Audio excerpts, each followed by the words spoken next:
What if I told you some of the most powerful logging machines ever built completely disappeared? One machine revolutionized the entire industry, but its own company couldn't survive.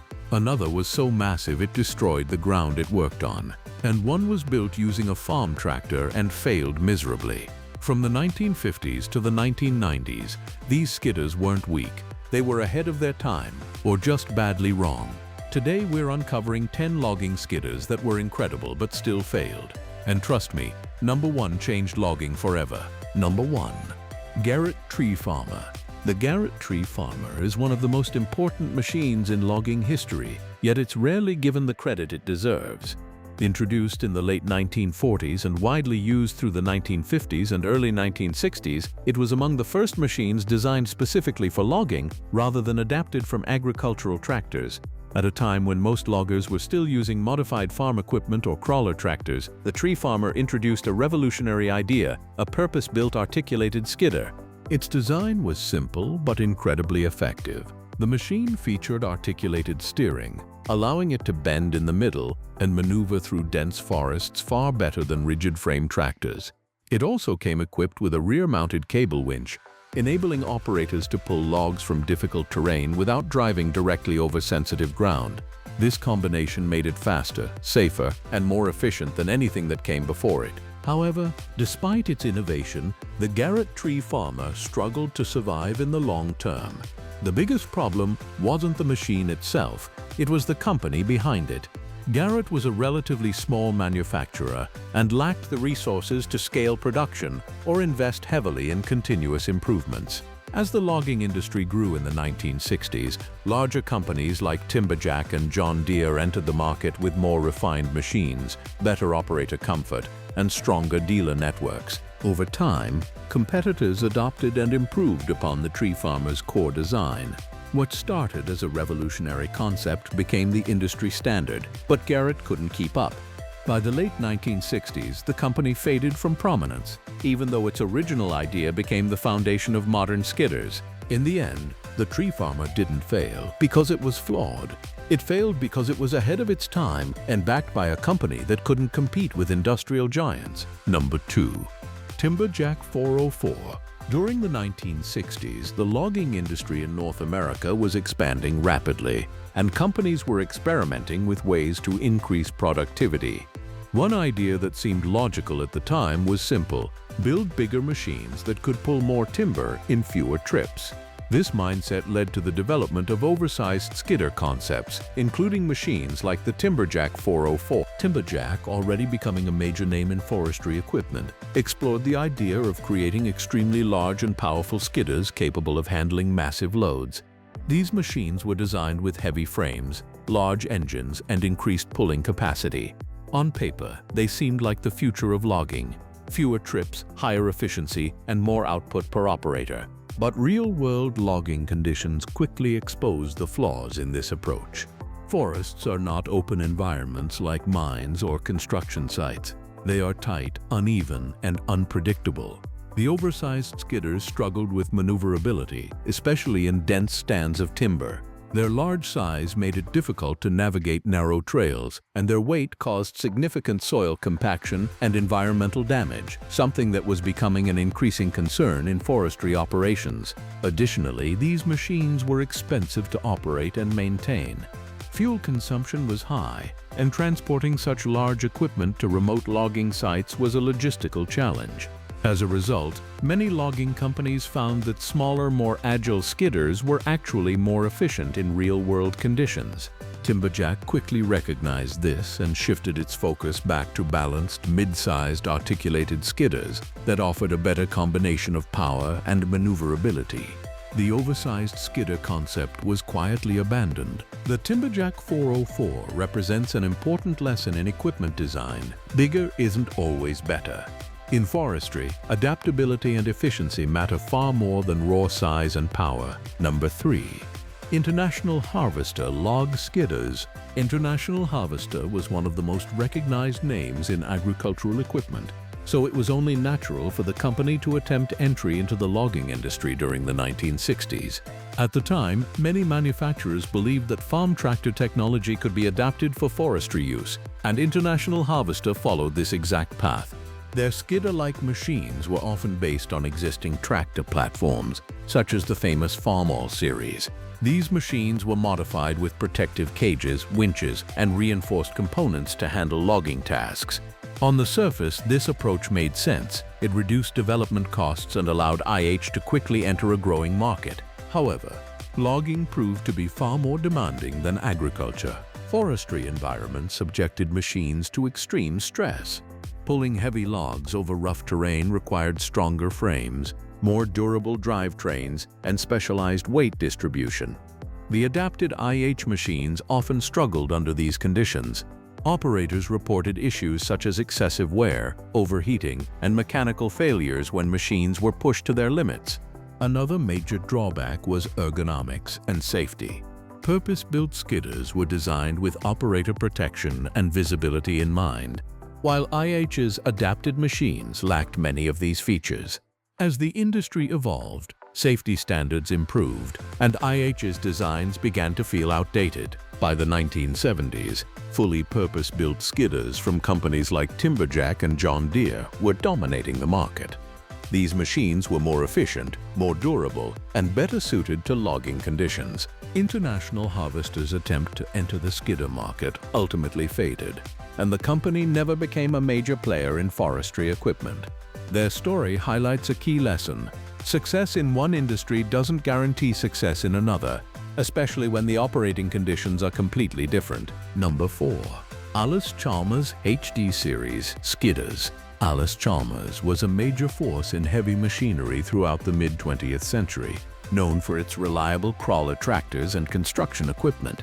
Building on this reputation, the company entered the logging industry with machines based on its HD series crawlers. Unlike most modern skidders, which are wheeled and articulated, many Allis-Chalmers logging machines were tracked.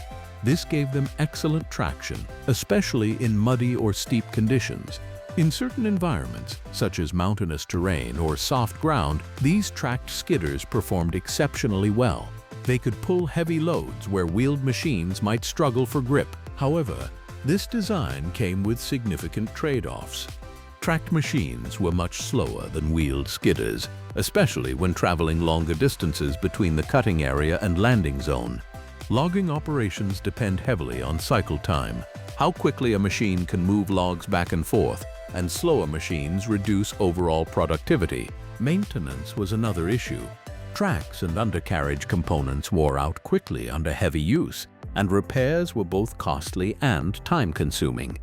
In contrast, wheeled skidders were easier to maintain and offered faster travel speeds, making them more practical for most logging operations. By the 1970s, the industry had largely shifted toward wheeled, articulated skidders as the preferred solution. At the same time, Allis-Chalmers itself began facing financial difficulties, eventually leading to the sale of many of its divisions in the 1980s. As a result, its skidder line disappeared, not because the machines didn't work, but because they no longer fit the direction the industry was heading. The Allis-Chalmers HD series skidders are a perfect example of a machine that was technically capable, but ultimately overtaken by a more efficient design philosophy. Number 5. Caterpillar 528. Early cable skidder. When Caterpillar Inc. entered the forestry market with machines like the Caterpillar 528 in the 1970s, expectations were extremely high. Caterpillar already dominated construction and earth-moving equipment, so many assumed its skidders would quickly take over the logging industry as well. And in terms of build quality, the 528 absolutely delivered. It was rugged, powerful, and designed to handle punishing conditions deep in the forest. The early versions of the 528 were primarily cable skidders, meaning logs had to be manually hooked to steel cables before being winched toward the machine. This system had been standard practice for decades, and it worked, but it came with major limitations. Logging crews needed additional workers on the ground to attach cables, which slowed down operations and increased labor costs. As the 1970s progressed, the industry began shifting rapidly toward grapple skidders, which used hydraulic arms to grab logs without requiring manual cable attachment. This innovation dramatically improved productivity, reduced labor requirements, and increased safety for workers.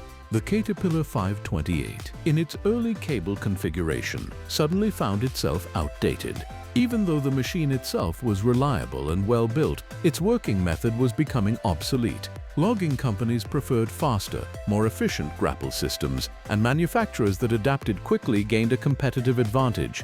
Caterpillar eventually introduced grapple versions and improved designs, but the early cable-based 528 represents a transitional moment in logging history. It wasn't a failure due to poor engineering. It was a victim of rapid technological change. In a way, it shows how even the strongest machines can become outdated if they don't evolve with the industry. Number 6. John Deere 540. Early series. John Deere is now one of the biggest names in forestry equipment, but its early skidder models in the 1970s, such as the first versions of the 540, were far from perfect. These machines marked John Deere's serious entry into the logging world, but they were still evolving and adapting to the unique demands of forestry work. The early 540 skidders were dependable and relatively simple, which made them appealing to operators who valued reliability. However, they lacked several features that competitors were beginning to introduce. Operator comfort, for example, was minimal. Cab designs were basic, with limited protection from noise, vibration, and harsh weather conditions. Long hours in these machines could be physically exhausting. Hydraulic systems were another area where early models lagged behind. As grapple skidders became more common, precise and powerful hydraulics became essential. The early 540 models were not as refined in this area, making them less efficient compared to newer designs from competing brands. Another issue was that John Deere was still transitioning from agricultural engineering to specialized forestry design. Logging machines required different weight distribution, stronger frames, and better protection against impacts from logs and debris. These refinements came later, but the early models were still in that learning phase. Despite these shortcomings, John Deere didn't fail in the long run. In fact, the company learned quickly from these early machines and used that experience to develop some of the most successful skidders in history. So, while the early 540 series may have been outclassed during its time, it played a crucial role in shaping the future of John Deere's forestry division. It's a classic example of a machine that struggled initially, but helped build a long-term success story. Number 7. Clark Ranger Skidders. Clark Equipment Company was once a major player in heavy machinery, and its Ranger series of skidders gained a solid reputation during the 1960s and 1970s. These machines were known for their durability and straightforward mechanical design. In an era when reliability was critical, the Ranger skidders earned respect among logging crews for their ability to keep working in tough conditions. The strength of the Ranger line was its simplicity. Operators appreciated machines that were easy to repair in remote locations, and Clark delivered exactly that. The skidders featured strong frames, dependable drivetrains, and fewer complex systems that could fail in the field. However, as the logging industry evolved, simplicity alone was no longer enough. By the late 1970s and early 1980s, competitors were introducing more advanced features, including improved hydraulic systems, better grapple designs, and significantly more comfortable operator cabs. Productivity and operator efficiency became increasingly important, and machines that could move more timber in less time began to dominate the market. Clark was slower to innovate in these areas. While its machines remained reliable, they started to feel outdated compared to newer models. Logging companies began shifting toward brands that offered better performance and modern features. Eventually, Clark exited the forestry equipment market altogether. The Ranger skidders didn't fail because they were Clark. They failed because they didn't evolve fast enough in a rapidly changing industry. Today, they are remembered as tough, dependable machines that were left behind by progress. Number 8. Franklin 170 Skidder. Franklin Equipment built some of the most rugged skidders of the 1970s, and the Franklin 170 is a perfect example of that philosophy. These machines were designed to be tough, capable of handling heavy loads and rough terrain without constant breakdowns. In many logging operations, durability was more important than anything else, and Franklin delivered machines that could survive punishing conditions. The 170 skidder featured a solid build, strong pulling power, and a straightforward design that made it relatively easy to maintain. For many operators, it was a reliable workhorse that got the job done day after day. However, durability came at a cost. The Franklin 170 was heavy, and that weight created problems in certain environments. As environmental awareness increased during the 1980s, concerns about soil compaction and forest damage became more important. Heavier machines could damage the Ardi and affect long-term forest health, making them less desirable in modern logging operations. Additionally, Franklin was slower to transition from cable systems to more efficient grapple systems. As other manufacturers embraced new technology, Franklin's machines began to feel outdated.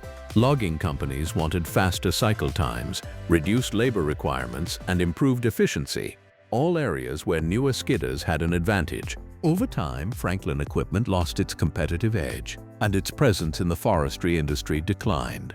The 170 skidder remains a symbol of an era when toughness was the top priority, but it also highlights how changing industry demands can leave even the most durable machines behind. Number 9. Coring 666 Skidder. Coring Company was well known for cranes and construction equipment, and like many companies in the 1970s, it attempted to expand into the forestry sector.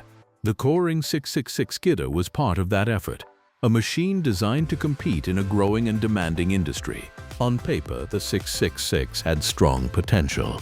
It was built with heavy-duty components and designed to handle tough working conditions. However, the company faced a major challenge. Logging equipment requires highly specialized design, and experience in construction machinery doesn't always translate directly into forestry success. The Coring skidder often felt like an adaptation of construction equipment rather than a machine designed specifically for logging. This affected key aspects such as balance, maneuverability, and protection.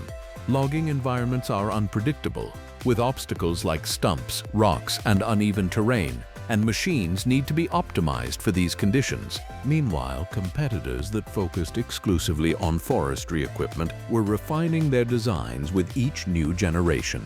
They improved articulation, weight distribution, and operator safety, areas where Coring struggled to keep up. As competition intensified, Coring found it difficult to establish a strong foothold in the skidder market. Eventually, the company withdrew from the forestry sector. The 666 skidder represents a classic case of a capable machine that lacked the specialization needed to succeed in a highly demanding industry. Number 10. Franklin Equipment 132 Skidder. By the 1980s, the logging industry was evolving fast. Machines were becoming more efficient, more operator-friendly, and more environmentally aware. But not every company managed to keep up, and the Franklin 132 skidder is a perfect example of that struggle. Franklin Equipment had already built a reputation for producing extremely tough machines. Their skidders were known for raw strength and durability, and the 132 followed that same philosophy.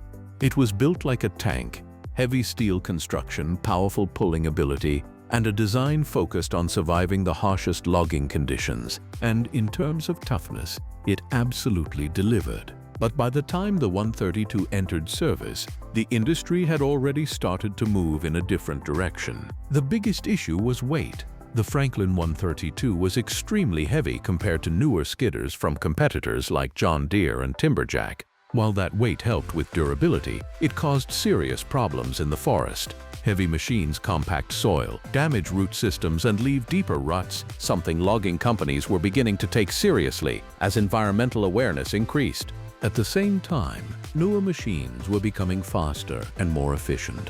They used improved hydraulic systems, better grapple designs, and more balanced weight distribution to move timber quicker with less fuel and less damage to the alder. Compared to these modern skidders, the Franklin 132 started to feel outdated. Operator comfort was another major drawback.